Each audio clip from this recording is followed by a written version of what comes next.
après un licenciement économique, justement, donc j'ai fait le choix de réorienter ma carrière en fait, vers le service à la personne. C'était un choix c'était un petit peu un défi, on va dire, puisque c'est quand même pas super facile tous les jours.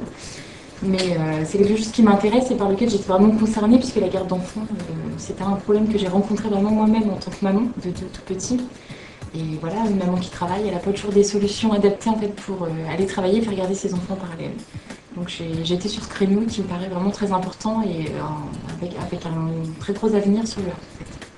On a créé il y a un an sur la ville de Montpellier un secteur de décontamination qui fait des amiantages.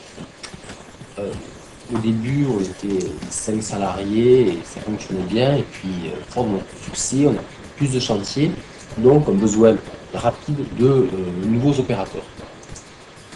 On a pris d'abord contact avec la NPE locale de Montpellier et de Toulouse, le secteur où on travaillait, en demandant soit des personnes qui savent les amiantages, soit des personnes qui ont envie d'apprendre des amiantages. On a reçu quelques CV, on n'a pas trouvé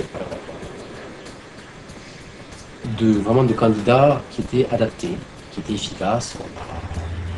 On a eu du mal, on en a trouvé un. J'ai créé en juillet, par contre j'ai mon agrément que le 2 septembre, donc c'était un petit peu délicat pour la rentrée, pour faire la publicité, la communication. Et donc la mission locale, oui, c'était pour les contrats éventuellement qui allaient être lancés dès septembre. Donc on m'a vite proposé plusieurs candidates en fait, selon les critères que j'avais demandés, donc qui sont dans la petite enfance avec des expériences et parfois même des diplômes en fait. Et donc après les recrutements se sont suivis en été, enfin, j'ai fait vraiment beaucoup de recrutements tout l'été pour avoir du personnel qualifié disponible dès la rentrée. Et ensuite, on a trouvé une personne du Havre, un jeune du Havre, qui voulait venir à Montpellier. Et c'est à ce moment-là qu'on a tissé les premières relations, puisque ce jeune qui était sans emploi, qui n'a jamais travaillé, il avait besoin de financement pour venir à Montpellier passer l'entretien. Donc c'est à ce moment-là qu'on est en contact ensemble pour lui financer son besoin de billets de train et la nuit d'hôtel, parce que c'est quand même pas à côté Montpellier le Havre. C'est vrai qu'au démarrage, j'avais pas l'agence ici au vaisseau, donc il fallait bien un point de chute pour recruter les personnes. Donc il y avait donc vos locaux sur tout le Havre, en fait, vous m'aviez mis à disposition et également le pôle emploi. Donc ce qui me permettait vraiment de pouvoir faire mes rendez-vous quand j'avais besoin.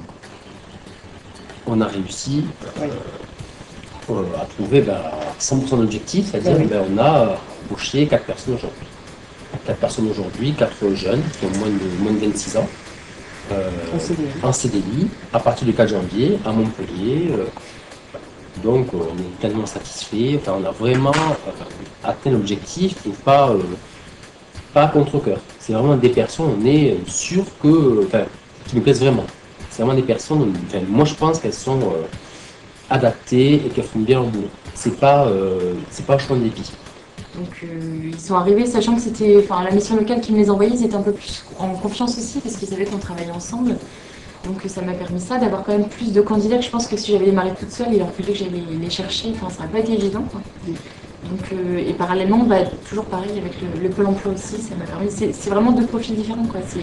Vous, c'est plus les jeunes, donc c'est vraiment là où il y a le créneau aussi, parce que nous, on va dire que les parents, ils ont besoin quand même de personnes assez dynamiques et tout ça, donc les personnes un peu trop âgées, entre guillemets, même si c'est le profil de la nounou idéal.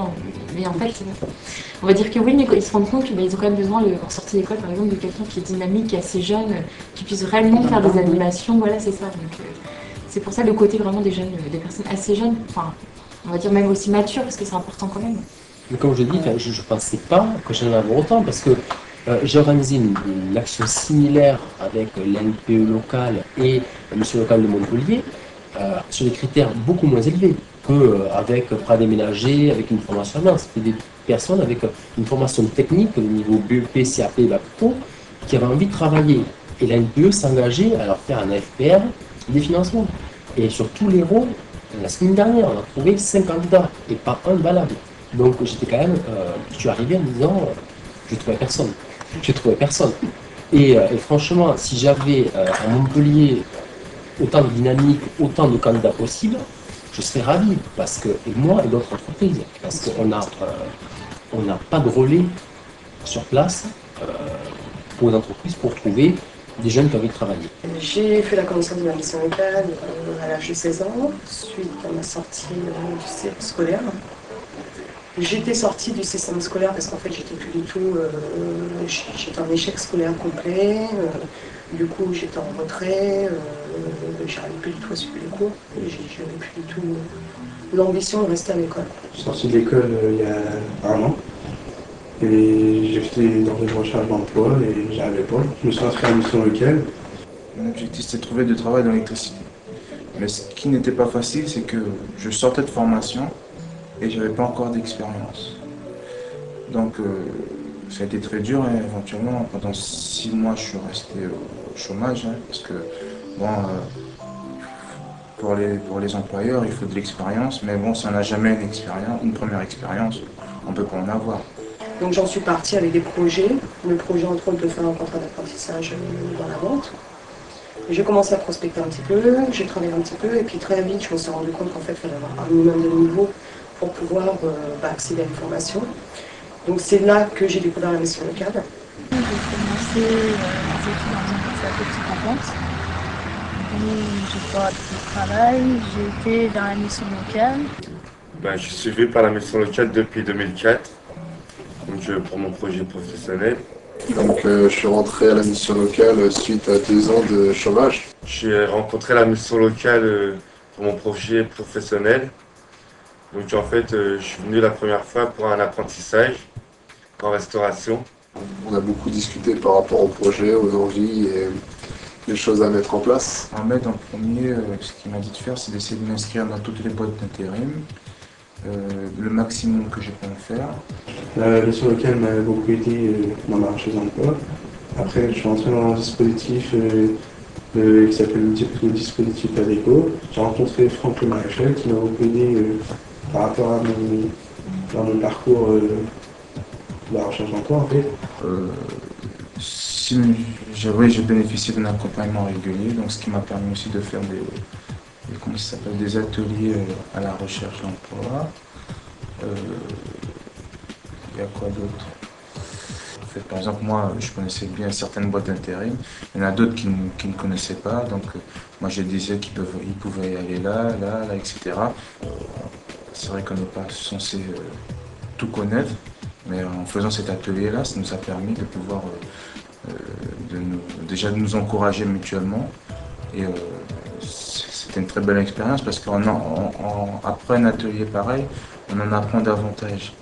Donc où est-ce qu'on est, à un moment donné, on est bridé, et là, avec cet atelier, on sort avec un petit plus en fait. Mohamed, il voyait mes motivations parce qu'à chaque fois, je lui rapportais des offres d'emploi qui correspondaient à mon profil. Donc il voyait que j'étais très motivé. Donc Mohamed, lui, il est arrivé à en déterminer que, bon, peut-être que moi, du fait que j'ai pas d'expérience, ça joue, et en plus que j'ai pas le permis de conduire. Donc après, son deuxième point à travailler, c'était d'essayer d'obtenir le permis de conduire. Donc le frein qui m'a beaucoup freiné dans ma recherche d'emploi, c'est le permis. Grâce à la mission locale, j'ai été financé, beaucoup financé par la mission locale pour me donner la passion de permis. J'ai eu tout du premier coup, c'était une chance. Effectivement, j'ai été mis en relation également avec l'espace emploi pour les offres d'emploi, qui m'a permis de pouvoir améliorer mon CV et de bien rédiger mes lettres de motivation afin que ça puisse sensibiliser l'employeur. Donc je suis allé à l'espace emploi pour chercher des offres d'emploi que j'ai postulées et qu'on m'a répondu. Et aujourd'hui, je travaille pour l'entreprise JH Énergie. Donc je suis en tant que commercial. Donc vu que j'avais déjà fait de la restauration, j'étais serveur. Donc j'avais déjà de l'expérience auprès des clients. Tout doucement, les choses ont commencé à se mettre en place. Donc, en même temps, j'ai commencé le permis de conduire. Donc, j'ai trouvé un employeur en intérim. Il m'a demandé où est-ce que j'en étais avec mon permis. Donc, je lui ai dit que j'étais en train de le passer. Donc, il m'a donné ma chance. Donc, il m'a pris. Et jusqu'à aujourd'hui, je suis chez lui, quoi. Et donc aujourd'hui, je suis en activité depuis 9 ans sur une association tutélaire. Je m'arrête volontairement fin avril. Donc j'ai déjà été validée en fait sur une partie du diplôme d'assistance sociale. Donc je continue, je termine en fait cette formation, cette validation des acquis. Donc je présenterai mon dossier qui sera vu par un jury et donc voilà. Et par ailleurs, je fais une formation, une certification de mandataire judiciaire. J'ai signé un CDI 1 an et demi après.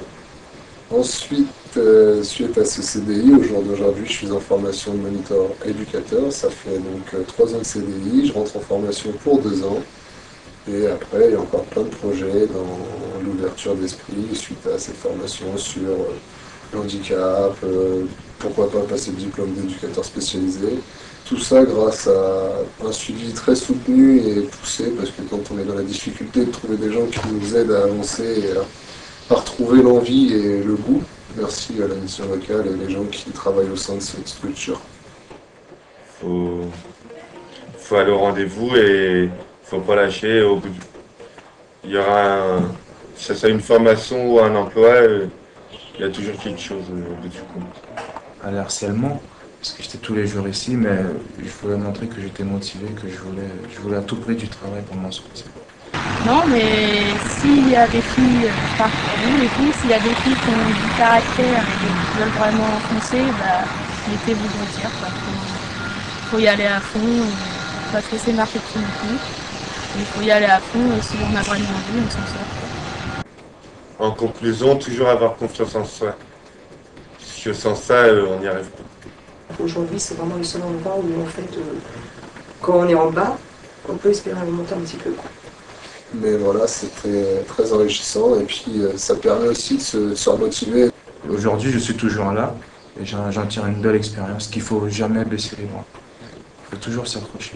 C'est pas fermé, c'est pas votre projet il est là, on peut diversifier et discuter de tout. Et c'est très intéressant, ça permet d'ouvrir l'esprit. La prise en compte vraiment de la personne en tant que personne et pas en tant que dossier. Après, avec l'écoute, ça prouve aussi qu'il y a une preuve de respect et qu'on peut travailler ensemble. La disponibilité, parce que les rendez-vous c'est quand même assez rapide. Et ça, quand on appelle, on est toujours dans l'urgence en tant que jeune. Maintenant, grâce à tout ce monde-là qui a été derrière moi, qui n'a pas lâché et qui m'a beaucoup aidé malgré les difficultés que j'ai eues dans mon métier. Aujourd'hui, ça a été un très grand soutien pour moi à la mission locale, parce qu'aujourd'hui, j'ai atteint mon objectif, c'était trouver du travail, trouver un CDI, réussir ma vie de famille. Au jour d'aujourd'hui, quand on voit le parcours que j'ai fait, moi j'en suis très content et je remercie tous les gens qui ont pu m'aider au sein de la mission locale.